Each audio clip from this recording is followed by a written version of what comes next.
ఏం జరిగిందో తెలుసుకోకుండా మీకు తెలిసింది చెప్పేసి నోటికి పని చెప్తున్నారు. You catch my point?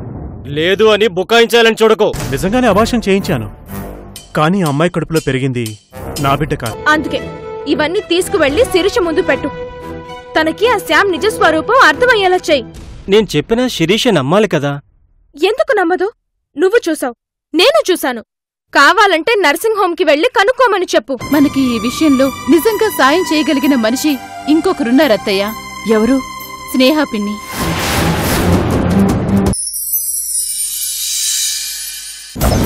ఆ రోజు కేవలం మా అన్నయ్యకిచ్చిన మాట కోసం నా భర్త నిజం చెప్పలేదు. దానికి నీ పసుపు కుంకాలు తుడిచేసింది నా భర్తేనని కేసు పెట్టావు. కృష్ణార్జునుల్లా బతికిన మా అన్నయ్య నా భర్తని విడదీసి అనుమానించి మమ్మల్ని చాలా అవమానాల పాలు చేశావు.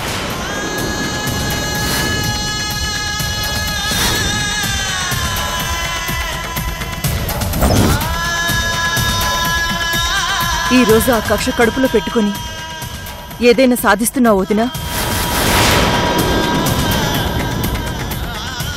నా పసుపు కుంకాలు దూరం చేయడమే నీ లక్ష్యమా?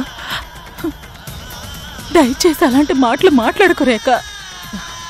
అయితే నిజం చెప్పు, సంధ్య ఏది? నాకు తెలీదు రేఖ. ఎన్నిసార్లు అడిగినా అదే మాట చెప్తావు కాని నిజం చెప్పాలని నువ్వు చూడడం లేదొదినా. అసలు నా భర్త కాపాడుతుంది ఎవరినో అని కూడా నాకు అర్థం కావట్లేదు. సంధ్య విషయం చివరి నిమిషం వరకు చెప్పలేదు. నీ విషయం ఇప్పటికే చెప్పలేదు. ఇవన్నీ చూస్తుంటే అనుమానం వస్తుంది వదిన. ఆయన కాపాడుతుంది ఎవరిని? సంధ్యనా లేక నిన్న?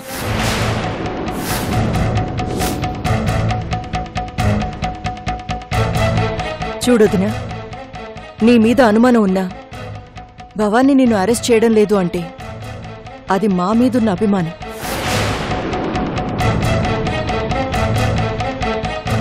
నీకు నిజంగా మా మీద, మా కుటుంబం మీద ఏమాత్రం అభిమానం ఉన్నా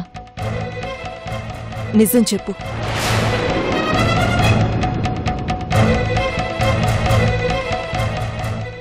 మా అన్నయ్య నా కోసం ప్రాణం ఇచ్చే మనిషి. ఆయనకి భార్యవైన నువ్వు మా మీద కక్ష సాధించాలని చూడు. నా భర్త కోసం నేను ఎంత దూరం అయినా పోరాడతాను, ఎవరితో అయినా గొడవ పడతాను. అది గుర్తుంచుకో. నువ్వు నిజం చెప్పక తప్పించుకోలేవు.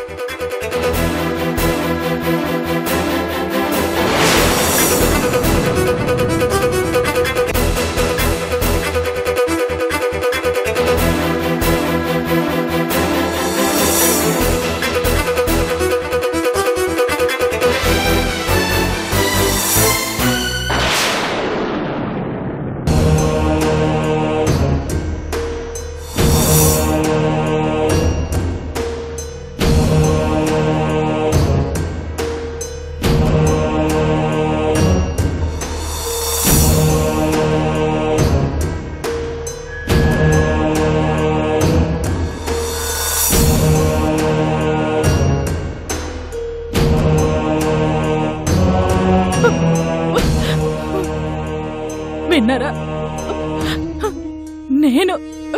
నేను మీ చెల్లెల మీద కక్ష సాధిస్తున్నానంట. మీ చావు కారణమని రఘు అన్నయ్యని నేనేదో చేస్తున్నానని ఎలా నిందలు వేసిందో చూడండి.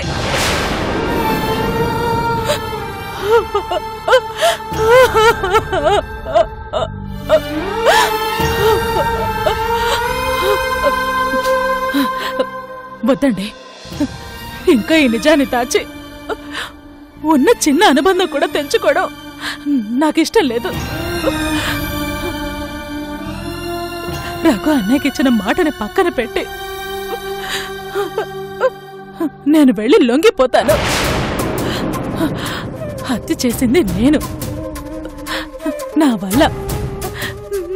వల్ల ఇటు అన్నయ్య అటు ఎక్కడ ఉన్న సంధ్య ఇద్దరు అన్యాయం కావటం నాకిష్టం లేదండి. వెళ్ళిపోతాను, ఇప్పుడే వెళ్ళిపోతాను. వెళ్ళి చక్రవర్తిని చంపింది నేనే అని లొంగిపోతాను.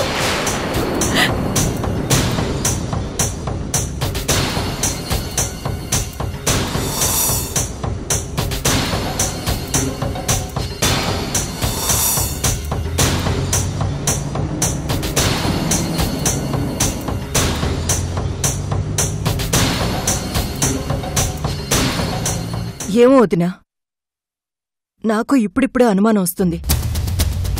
నీ భర్త చనిపోవడానికి కారణం నా భర్తే అని నీ మనసులో కక్ష పెట్టుకునుంటా.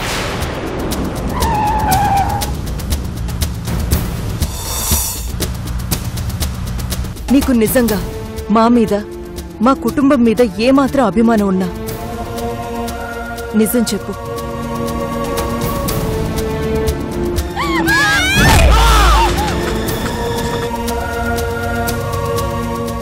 చంపింది నేనన్నయ్యా. కాదు, ఆ మాటను ఇంకోసారి అన్నావంటే మాత్రం నా మీద ఒట్టేసినాయి.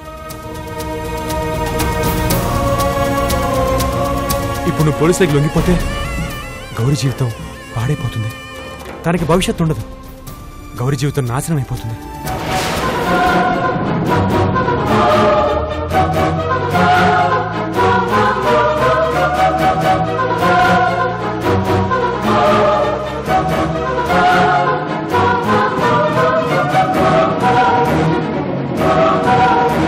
నన్ను క్షమించన్నయ్యా.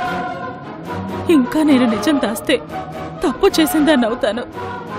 ఇక నా వల్ల మీరంతా శిక్ష అనుభవించటం నాకిష్టం లేదు.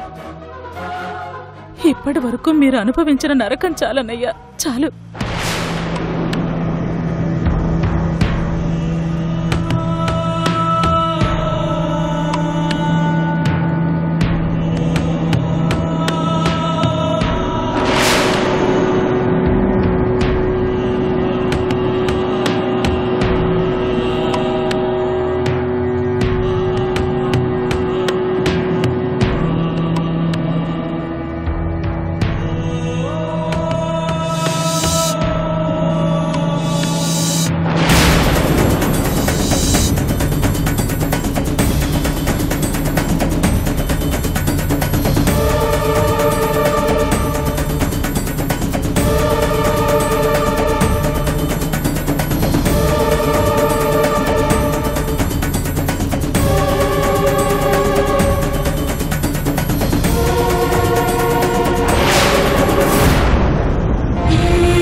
ఈ మందులు రెగ్యులర్గా వాడండి. అలాగే డాక్టర్.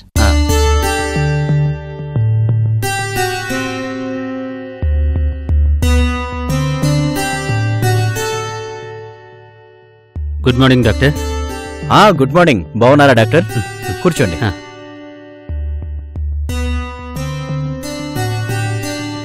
ఈవిడ మా మిస్సెస్ సాహితి.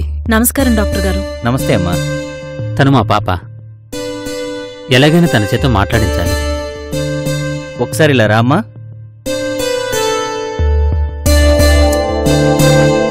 ఇక్కడ కూర్చో. అది ఆను.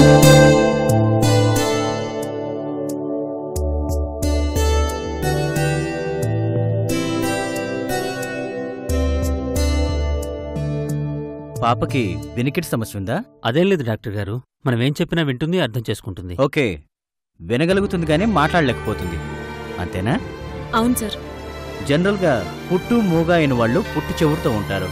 వినికిడి జ్ఞానం లేని వాళ్ళకి మాటలు వచ్చే అవకాశం ఉండదు. ఎందుకంటే ఓ పదం సౌండ్ చెవుల్లోకి వెళ్తేనే గానీ మన మైండ్ దాన్ని రిసీవ్ చేసుకోదు.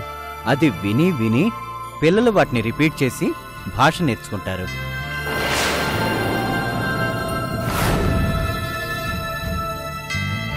మీ పాప విషయంలో ఎప్పటి నుంచి సమస్య ఉంది?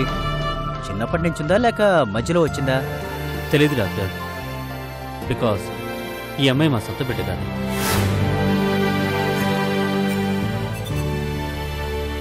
మా పాప చనిపోయింది. తన బోన్ మ్యారో నుంచి ఈ బిడ్డకి ప్రాణం పోయగలిగాం. అనాథగా మాకు దొరికింది. మేమే అమ్మా నాన్నలమయ్యాం. డాక్టర్ గారు, తన చేత పూర్తి మాటలు మాట్లాడించకపోయినా పర్వాలేదండి. అమ్మా నాన్న అని పిలిపిస్తే చాలండి. ఆ పిలుపు వినాలని తప్పించిపోతున్నాం డాక్టర్. అవును డాక్టర్, ఈ పాపను మేము పరాయి బిడ్డగా అనుకోవట్లేదు. మా బుజ్జిగానే ఫీల్ అవుతున్నాం. మా బుజ్జి మళ్ళీ ఈ రూపంలో మాకు కనిపించింది. కాకపోతే మమ్మల్ని ఇదివరకట్లాగా అమ్మా నాన్న అని పిలవట్లేదు. మాతో ఇదివరకట్లాగా కబుర్లు చెప్పట్లేదు. నాన్న ఇది కావాలి, అమ్మా ఇది తినాలి అని చెప్పట్లేదు.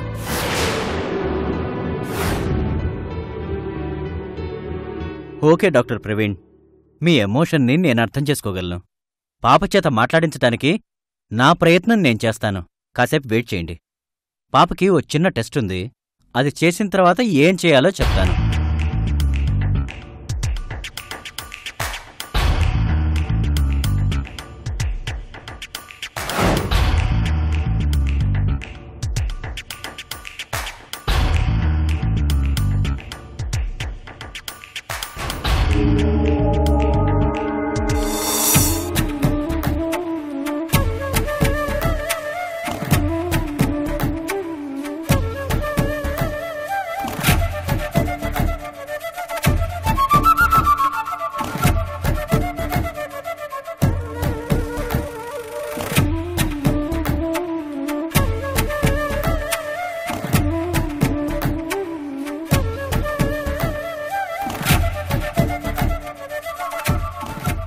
టెస్ట్లను బట్టి చూస్తే ఈ పాప పుట్టు మూగ కాదు, మాటలు వచ్చు.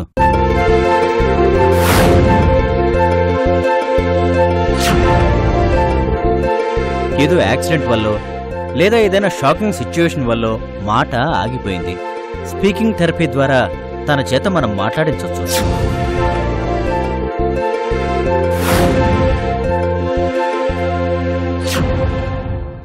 నిజంగానా డాక్టర్? మీ బుజ్జి చేత మాట్లాడించే బాధ్యత నాది. ఓకే, చాలా థ్యాంక్స్ డాక్టర్. మీరు పని చేశారంటే మీ మేలు ఈ జన్మలో మర్చిపోలేను.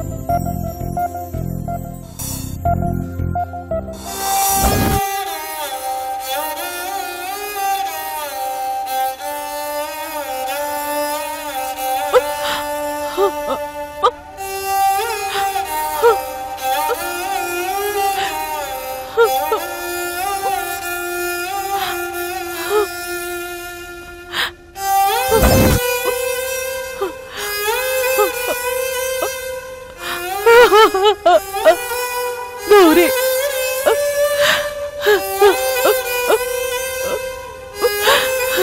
ఇన్నాళ్ళకు కనిపించావా గౌరీ? నువ్వు ఎక్కడున్నావో ఏమైపోయావో అని తప్పించానమ్మా. నువ్విక దొరకవని ఆలోచనతో పోలీసులకి సరెండర్ అయిపోదామని వెళ్ళాను. కానీ నువ్వు కనిపించి ఆపేశావమ్మా. నా ఆలోచనలకి ఆవేశాలకి అడ్డుకట్ట వేశావు. గౌరీ గౌరీ గౌరీ నువ్వు తిరిగి వచ్చేసరికి నానమ్మగా నీకు కనిపించాలని ఒకే ఒక్క ఆశతో ఇంతకాలం ఉన్నానమ్మా. ఆ రోజు మెరుపులా కనిపించి మాయమైపోయావు. మళ్ళీ ఇన్ని రోజులకు కనిపించి నా కాళ్ళకి బంధం వేశావు.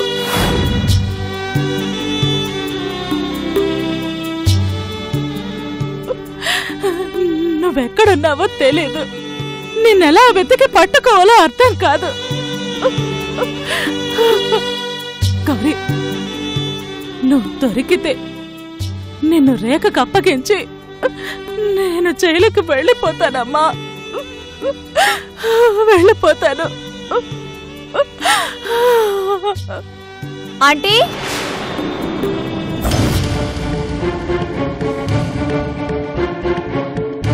Aunty, aunty, aunty, aunty, Bhavani మీ మీదే కాన్సంట్రేట్ చేస్తుందంట తెలుసా? మీ చేత ఎలాగైనా నిజం చెప్పించాలని చాలా ప్లాన్ చేస్తుందంటే వాళ్ళ అత్తయ్య గారిని మీ మీద ప్రయోగించే ప్రయత్నం చేస్తుంది. భవానీని సిట్ ఇన్ఛార్జ్గా తప్పించాలని చూశారు. తను 1 రోజులు టైం అడిగింది. ఈలోగా ఎలాగైనా సరే మీ చేత నిజం చెప్పించి సంధ్యని పట్టుకోవాలని, లేదంటే మర్డర్ చేయించింది ఎవరో వాళ్లని పట్టుకోవాలని కసిగా ఉందంటే.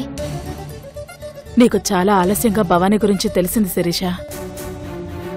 ఆల్రెడీ తను మా రేఖని నా మీదకి రెచ్చగొట్టి పంపించటం, తను అనాల్సిన 4 మాటలు అనటం అన్నీ జరిగిపోయాయమ్మా.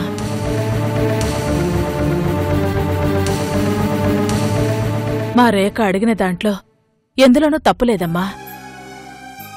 అందుకే తన్నింకా ఇబ్బంది పెట్టడం ఇష్టం లేక పోలీసులకి సరెండర్ అయిపోదామని వెళ్ళాను. అవునా? ఎందుకంటే తొందరపడ్డారు? రఘు అంకుల్ వద్దని అన్నిసార్లు చెప్పారు కదా. నీకు తెలీదమ్మా. తప్పు చేసింది మనవైతే మన వల్ల ఇంకొకరి శిక్ష అనుభవిస్తుంటే అది చూసి భరించటం నిజంగా ఒక నరకం తల్లి.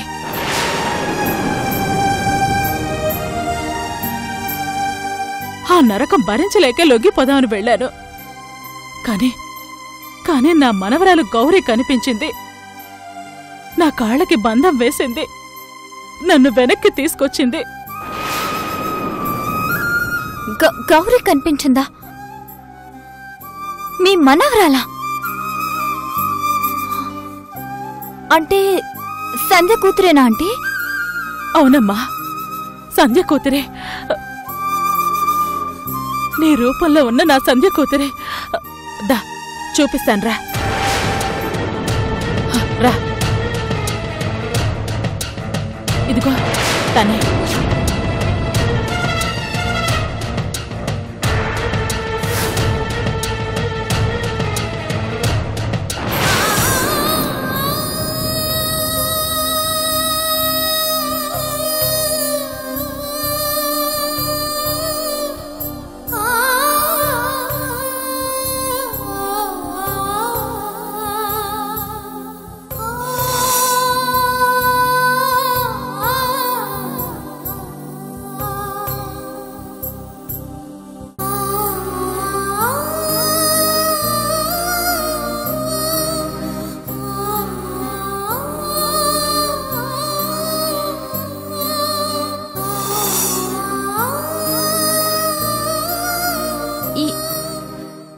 ఈ పాప గౌరీ ఆంటీ?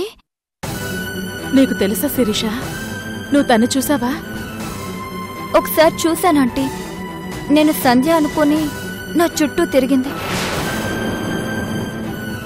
నేనెంత దురదృష్టవంతురాల్లో చూడమ్మా. నా గౌరీ నా గౌరీ నాకు తప్ప అందరికీ కనిపించింది. నా మనవరాలి కోసం నేనెంత తప్పించిపోతున్నానో ఆ దేవుడు నాకు తనని అంత దూరం చేస్తున్నాడు. శిరీష, భగవంతుని దయ వల్ల తను బ్రతికే ఉందమ్మా. ఈ ఆనందం తప్ప నాకింకేమీ దొరకటం లేదు.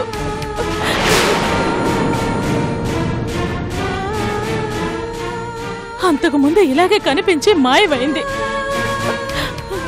ఈ రోజు కనిపించింది, కానీ దొరకకుండా పోయింది.